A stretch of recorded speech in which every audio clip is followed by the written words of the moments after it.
Hello Ramya గారు, నమస్తే. So పిల్లల పెంపకం గురించి మాట్లాడినప్పుడు చాలా మటుకు ఏమవుతూ ఉంటుందంటే పేరెంట్స్ డెసిషనే చాలా ఇంపార్టెంట్గా ఉంటూ ఉంటుంది. అది సర్టెన్ ఏజ్ వరకు మనం డెసిషన్ తీసుకుంటూ ఉంటాం, వాళ్ళు అదే ఇంప్లిమెంట్ చేస్తూ ఉంటారు.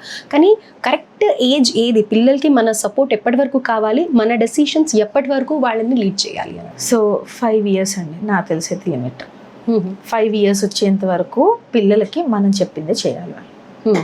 ఎందుకంటే మంచి చెడు వాళ్ళకు ఆప్షన్స్ ఇచ్చినా అర్థం చేసుకునే కెపాసిటీ ఉండదు.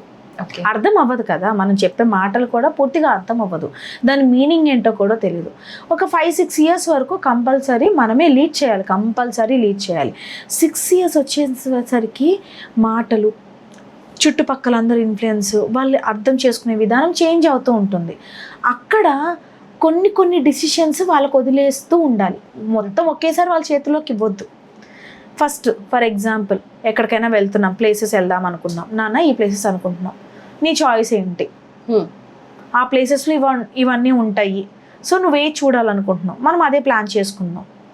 లేదా ఈరోజు సండే అందరం కలిసి మంచి ఫుడ్ ప్రిపేర్ చేసుకుందాం అనుకుంటున్నాం, నువ్వేం తింటావు, నీకేం కావాలి, అందరం కలిసి చాయిస్ చూస్ చేసుకొని నీకేది నచ్చిందో నేను చేయడానికి అది కాంబినేషన్గా చేయడానికి ట్రై చేద్దాము.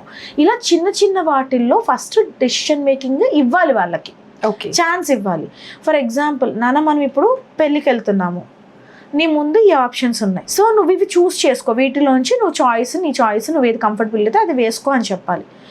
అలా అని చెప్పేసి వాడు నైట్ డ్రెస్ వేసుకొని వస్తానంటే మనం ఏమి ఇప్పుడు కొంతమంది క్వశ్చన్ అడుగుతారు అన్నమాట. నేను ఫస్ట్ ఒకసారి క్లాస్ చెప్తే మ్యామ్ వాడు అసలు బన్నీ వేసుకొని వస్తానంటే అప్పుడు నేను ఏం చేయాలి, నేను ఏం మాట్లాడాలి అంటారు పిల్లలు. ఇప్పుడు మనం ఒకటి చెప్తే ఇప్పుడు ఇవన్నీ కొత్తగా పిల్లల చేతిలోనే మనం పెట్టాలి అన్ని, వాళ్ళ డెసిషన్ కూడా ఇంపార్టెంట్ అని చెప్పి ఇలా మాట్లాడుతున్నాం. కానీ ఇన్ కేస్ మనం చెప్పేదానికి వాళ్ళు దానికి ఆపోజిట్ గా ఉంటే ఏం చేయాలి అనేది ఎవరు చెప్పట్లేదు. సో ఇప్పుడు ఇన్ కేస్ మనం అది ఇచ్చాము, చాయిస్ ఇచ్చిన తర్వాత వాడు నేను బన్నీ వేసుకుంటాను, నేను షార్ట్ వేసుకొని వస్తాను అన్నప్పుడు మనం ఫస్ట్ వాళ్ళకి క్లారిటీ ఇవ్వాలి.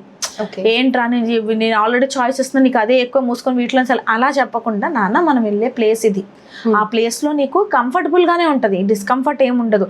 ఇప్పుడు మనం ఇక్కడ నుంచి దిగుతామా, కార్ ఏసీలో వెళ్తాము, అక్కడ లోపలంతా ఏసీ ఉంటుంది, సో నీకు డిస్కంఫర్ట్ ఏమి ఉండదు. పైగా అది మ్యారేజ్, అందరూ చక్కగా రెడీ అయ్యి వస్తారు. సో నీకు వీటిలో ఏది కంఫర్ట్ ఉంటే, ఓన్లీ ప్యాంట్ షర్ట్ వేసుకుంటా, టీ షర్ట్ వేసుకుంటా అన్నా ఓకే, ప్యాంటు టీ షర్ట్, కానీ ఆ నైట్ డ్రెస్ అనేవి ఇంట్లో వేసుకునేవి, బయట వేసుకునేవి కాదు. సో కాబట్టి వీటిలో తీసుకో అన్నప్పుడు ఓకే, నా చాయిస్కి వాల్యూ ఇస్తున్నారు, అది ఎక్కడ వేసుకోవాలో చెప్తున్నారు. సో ఇప్పుడు వాటిలో నాకు ఏది కంఫర్ట్ ఉంటుందో నేను చూస్ చేసుకోవచ్చు. నేను వాటిలో అమ్మ చెప్పింది ఒక్కటే పెట్టేసి అదే చూస్ చేసుకోమని అమ్మ చెప్పట్లేదుగా, 4-5 పెడుతుంది కదా, నా చాయిస్కి ఇంపార్టెన్స్ ఇస్తున్నారు అనుకొని ఒక స్టెప్ ఫార్వర్డ్ అర్థం చేసుకుంటాడు. దెన్ ఈ విల్ అండర్స్టాండ్, ఓకే నేను వెళ్తున్న ప్లేస్ని బట్టి నేను డ్రెస్అప్ అవ్వాలి. ఈ నాలెడ్జ్ మనం అక్కడ ఇస్తున్నాం పిల్లలకి. సో 6 yearsకి అలాంటి చిన్నవి ఇచ్చామనుకోండి సరిపోతుంది, ఏజ్ అప్రోప్రియేట్గా అనమాట. 10 ఏళ్ళ వయసు వచ్చిన తర్వాత వాడు ఫర్ ఎగ్జాంపుల్, లేదా 13 ఏళ్ళ వయసు వచ్చింది 10th grade, ఇప్పుడు CBSEలో కొత్త మార్పులు వచ్చినాయి, ఎలెక్టివ్స్ ఉంటున్నాయి అంటున్నారు, నువ్వేం చేయాలనుకుంటున్నావు, నీకు ఈ సబ్జెక్ట్, వాళ్ళ సబ్జెక్ట్ ఏంటి అనేది ఫస్ట్ తెలియదు. 10-12 years వచ్చేసరికి వాళ్ళకి ఒక సబ్జెక్ట్ మీద వాళ్ళకి ఇష్టం అనేది క్రియేట్ అవుతుంది. సో అలాంటప్పుడు అలాంటివి చూస్ చేసుకున్నప్పుడు వాళ్ళకి చాయిస్ ఇవ్వండి. అలాగే ఇంటర్మీడియట్కి వచ్చారు, 10th వరకు వాడు బయాలజీ పీక్స్, వాడికి చాలా ఇష్టం, సైన్స్లోనే ఉంటున్నాడు, వాడిని తీసుకెళ్ళి ఎంపీసీలో కూర్చోబెడితే ఏమవుతుంది? వాడు చేయగలడా? చేయలేడు, ఆటోమేటిక్గా తక్కువ. దానికి బదులుగా నాన్న నువ్వు 10th వరకు నువ్వు చదువుకున్నావు, నీకు ఏ సబ్జెక్ట్స్ ఉంటాయి, ఇక్కడ నుంచి సబ్జెక్ట్స్ డివైడ్ అవుతున్నాయి, నీకు ఏ సబ్జెక్ట్స్ ఎక్కువ ఇంట్రెస్ట్ ఉన్నాయి నాకు చెప్పు, దాన్ని బట్టి ఆప్షన్స్ ఏమున్నాయో చెప్తా. So we can SIT together, మనం ఒక ఛాన్స్ తీసుకొని నీకు ఇష్టమైన దాంట్లో నువ్వు హ్యాపీగా నీ లైఫ్ ఒక స్టెప్ ఫార్వర్డ్ అవ్వచ్చు అని చెప్పేసి ఇలాంటి సెలెక్టివ్ చాయిసెస్ వాళ్ళకి ఇస్తూ ఉంటే ఆటోమేటిక్గా 20-21 years లేదా 25 years వచ్చేసరికి మీరు ఏం చెప్పక్కర్లా వాళ్ళకి. వాళ్ళ లైఫ్లో 20-21 years వచ్చేసరికి ఏం డెసిషన్ కరెక్ట్ టైంలో కరెక్ట్గా తీసుకోవడానికి వాళ్ళకి మీరే హెల్ప్ చేసిన వాళ్ళు అవుతారు. ఇప్పుడు మీరు అనే ఏజ్ ఏదైతే ఉందో 20-25 years ఏజ్లో కూడా పేరెంట్స్ ఇన్వాల్వ్మెంట్ ఎక్కువగా చూస్తూ ఉన్నాం కదా ఇప్పుడు. సో అది రాంగ్ అని అంటారా? ఇన్వాల్వ్మెంట్ ఉండాలి, కానీ ఈ ఇన్వాల్వ్మెంట్ ఎలా అవుతుందంటే అది రుద్దటం అంటారు కదా, నేను చెప్పిందే జరగాలి అన్నట్టు వెళ్ళిపోతుంది. ఓవర్గా ఓవర్ ఇంటెలిజెన్స్ అవుతుంది. ఓకే. ఓవర్గా ఇంటరాక్ట్ అవ్వడం. అసలు ప్రతిదీ ఇలా చెప్పి నేను చేశాను కదా, నేను చెప్పాను కదా, మాకు ఇది వర్కౌట్ అయింది కదా, నువ్వు అదే అదే సేఫ్. సేఫ్ అని మీరు ఎలా చెప్తారు? మీకు అనిపించింది మీకు సేఫ్, కానీ వాడు సేఫ్ అవని ఫీల్ అవ్వడు కదా. ఓకే. సో కాబట్టి ఫస్ట్ నుంచే ఈ చిన్నప్పటి నుంచి డెసిషన్ మేకింగ్ వాళ్ళకి ఇవ్వటం వల్ల ఏమవుతుందంటే పేరెంట్స్ కూడా ఒక రకంగా మైండ్లో వాడు చెయ్యగలడు, వాడు చేసుకుంటాడులే అనే నోషన్ ఆటోమేటిక్ చిన్నప్పటి నుంచి డెవలప్ అవుతుంటుంది పేరెంట్స్కి కూడా. రేపు ఆ ఏజ్ వచ్చేసరికి వాళ్ళు పుష్ అయ్యరు ప్రతిదీ, వాడు తీసుకోగలడు. ఎందుకంటే చిన్నప్పటి నుంచి వాడు డెసిషన్స్కి వాల్యూ ఇస్తున్నారు, వాడు చేసుకునే చాయిసెస్ ఏదైనా ఉంటే రెక్టిఫై చేస్తున్నారు, వాళ్ళ పెంపకం మీద వాళ్ళకు ఒక అవగాహన ఉంటుంది, వాళ్ళు ఖచ్చితంగా కరెక్ట్గా చేయగలుగుతారు, సో వాళ్ళకి అది ఇవ్వాలి అని చెప్పేసి ఉంటుంది. చిల్డ్రన్ మేక్ మిస్టేక్స్, చాయిసెస్లో కొన్నిసార్లు తప్పులు చేస్తారు. తప్పులు చేయని వాళ్ళు ఎవరు? లైఫ్లో రాంగ్ డెసిషన్స్ తీసుకోవచ్చు, కొన్నిసార్లు ఉంటుంది. That doesn't mean that they are wrong. అసలు వాళ్ళు తప్పుడు వాళ్ళు అని కాదు కదా, వాళ్ళు తప్పే, వాళ్ళ జీవితం అంతా ఆ తప్పు గురించే మాట్లాడొద్దు. రాంగ్ చేశారు, దాన్ని కరెక్ట్ చేయండి, దాని గురించి మాట్లాడొద్దు. ఓకే. ఎందుకంటే ఇక్కడ చేసేది పేరెంటింగ్లో ఎప్పుడు ఇలా ఓవర్గా వాళ్ళు ఇన్వాల్వ్ అవటం వచ్చిందంటే, పిల్లలు ఒక తప్పు చేశారు అంటే తెలుసో తెలియకో, అది ఏ ఏజ్ అయినా కానివ్వండి, 13 ఏళ్ళు రానివ్వండి, 10 ఏళ్ళు రానివ్వండి, లేదా 16 ఇయర్స్ రానివ్వండి, తెలుసో తెలియక తప్పు చేశారు అంటే తప్పు చేశారు, తప్పే అది, అంతే. వాళ్ళు ఏమీ అంతకుమించి చేయలేదు. వాళ్ళు దాని నుంచి నేర్చుకుంటారు. ఎప్పుడు నేర్చుకుంటారు? ఇది కాదు కరెక్ట్ వే, నువ్వు తెలుసో తెలియకో చేసావు, ఇది కాదు కరెక్ట్ వే, ఇంకో వేస్ ఉంది, మీరు చెప్పి చూడండి, తర్వాత మళ్ళీ ఆ మిస్టేక్ రిపీట్ చేయరు పిల్లలు. రైట్.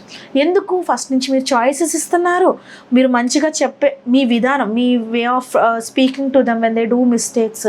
ఎందుకంటే మిస్టేక్ చెయ్యగానే కొంత ఎక్కడో కొంత ఓల్డ్ పేరెంటింగ్, మన పేరెంట్స్ జనరేషన్లో ఈ మిస్టేక్ వాళ్ళు పొరపాటు చేశారనమాట, అది మన మైండ్లో ఉండిపోయింది. మిస్టేక్ అంటే వాళ్ళ మీద ఆ మిస్టేకే ప్రతిదీ. ఎందుకంటే ఆ మిస్టేక్ ఇప్పుడు కాదు, అది 10 ఏళ్ళప్పుడు చేస్తే 20 ఏళ్ళకి 30 ఏళ్ళకి వీళ్ళు బతికున్నన్నాళ్ళు ఆ పిల్లలు ఆ మిస్టేక్ గురించే తల్లిదండ్రులు మాట్లాడతారు. ఇలా మాట్లాడినంత కాలం ఇంకా తల్లిదండ్రులతో వచ్చి ఫ్రీగా వాళ్ళు ఏం ఎక్స్ప్రెస్ చేస్తారు? ఓకే. తప్పు చేయాలన్న ఆలోచన కూడా ఎక్కువైపోతుంది. ఎందుకు? ఇప్పుడు ఇది తప్పని వాళ్ళు బిలీవ్ చేస్తే నేనేం చెప్పినా తప్ప అంటారు. సో ఇప్పుడు నేను చేశాను కదా, దాన్ని అబద్ధం ఆడి కవర్ చేద్దాం, ఇంకో అబద్ధం ఆడతారు. ఇంకా వాళ్ళ లైఫ్లో మీకు నిజం అనేది చెప్పరు, ఎక్స్ప్రెస్ చేయరు. సో కాబట్టి బాండ్ సరిగ్గా ఉండదు, మిమ్మల్ని నమ్మరు ఫస్ట్. సో అది old parenting mistake, old generation. ఆ మిస్టేక్ని మనం సరిదిద్దుదాము. వాడు ఒక మిస్టేక్ చేస్తే అది మిస్టేక్ చేశాడు అంతే, నాన్న ఇది చేసావు, సో దీన్ని ఇలా ఓవర్కమ్. సెకండ్ టైం రిపీట్ చేశాడు సేమ్ మిస్టేక్, అప్పుడు నువ్వు మందలించు. థర్డ్ టైం చేశాడు, ఒకటి ఇవ్వాల్సిందే. ఎందుకంటే ఒకసారి మిస్టేక్ అని పరిమాలు 2 సార్లు మనం కామ్గా చెప్పినా వాడు వినలేదనుకోండి, కొట్టైనా మానిపించాలి. అది లాస్ట్ స్టెప్ అవ్వాలి. ఫస్ట్ డే మిస్టేక్ బడా వాది, తర్వాత అదే మిస్టేక్ నువ్వు వింటే చేస్తావు, నువ్వు తప్పులే చేస్తా ఉన్నావు అన్నారనుకోండి, వాళ్ళ లైఫ్లో అవే చేయడానికి ఆనందపడతాడు. ఎందుకంటే నేను ఏం చేసినా తప్పే అంటారు, నా ఇష్టం వచ్చిన నేను చేసుకుంటాను, నేను వీళ్ళ మాట ఎందుకు వినాలి? చాలా కామన్ అయిపోతుంది మిస్టేక్ అనేది. సో కాబట్టి వాళ్ళ ఇంటర్వెన్షన్ అనేది చిన్నప్పటి నుంచే చిన్న చాయిసెస్ ద్వారా మీ ఇంటర్వెన్షన్ అయితే మీరు మైండ్ సెట్ ప్రిపేర్ అయిపోతుంది. వాళ్ళని వదిలిపెట్టాలని పిల్లలకి ఇండిపెండెన్స్ వస్తుంది. సేఫ్ ఇండిపెండెన్స్, ఇంటెలిజెన్స్ అంటే మనం ఆ సేఫ్ ఇండిపెండెన్స్ని వాళ్ళకి డెవలప్ చేస్తాం పిల్లల్లో. అలాగే పేరెంట్స్ కూడా మైండ్లో ట్యూన్ అయిపోతారు, వాళ్ళు చేయగలరు, నేను ఇన్వాల్వ్ అవ్వాల్సిన అవసరం లేదని. అదే ఇట్లా చేయలేదు అనుకోండి, మనం చెప్తాను కదా, మన జనరేషన్లో కొంతమంది ఇప్పటికి కూడా 30 ఏళ్ళు 35 ఏళ్ళు వచ్చాక కూడా నేను చెప్పిందే చేయాలి అని ఇన్వాల్వ్మెంట్, వీళ్ళు చేయట్లేదు, ఇలాంటివన్నీ వస్తాయి. పేరెంట్స్ మైండ్లో వాళ్ళకి ఇండిపెండెన్స్ వచ్చిందని వాళ్ళు ఫీల్ అవ్వరు. అది ప్రతి స్టెప్లో పిల్లలతో పాటు తల్లిదండ్రులు కూడా అడ్జస్ట్మెంట్స్ చేసుకుంటూ డెసిషన్ మేకింగ్ అనేది చేయాలి. రైట్. థ్యాంక్ యూ అండి.